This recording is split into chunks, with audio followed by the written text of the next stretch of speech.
All right. Well, you know, as a college dropout in his late 20s, Bill Gates and his childhood friend started what seemed like a pretty geeky and lofty dream in '75. Well, now, more than 30 years later, Gates steps down as the chief at Microsoft to devote his time to charity and maybe spending a little money.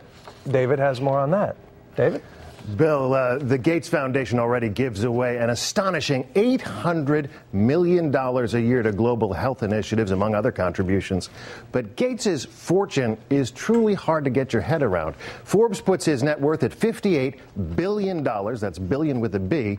A tidy sum. Quite a bit to give away.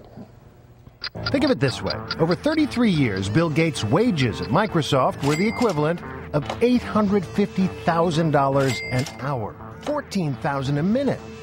You know all those stimulus checks the Bush administration sent out in April to some 67 million taxpayers?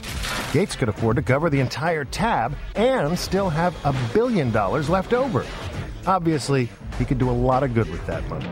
For instance, an estimated 744,000 Americans are homeless. Gates could afford to give each one nearly $78,000 to help them get on their feet. Make-A-Wish figures it costs about $6,200 to grant a child's wish. At those prices, Gates could make more than 9 million wishes come true. He could put more than 250,000 kids through Harvard, pay the health care premiums for all 41 million Americans who are uninsured. He could solve the AIDS crisis with money to spare. This helpful book, How to Spend $50 Billion to Make the World a Better Place, says it'd cost $27 billion to control the spread of HIV. That'd leave $31 billion to address malnutrition and hunger.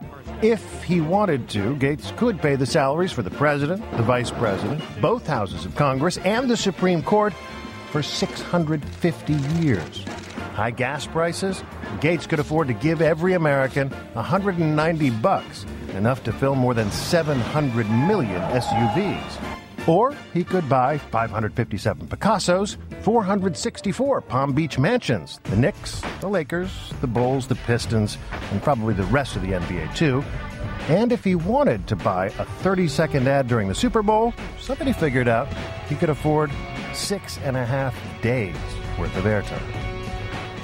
Presumably, though, he has worthier causes in mind. And remember, he's not just spending his own money. His friend Warren Buffett is matching him almost dollar for dollar. So as he devotes his time to charity, he has more than a full-time job on his hands. Bill and Kate? He is doing a lot of good in the world. Give a new meaning to the golden rule, right? We'll be right back.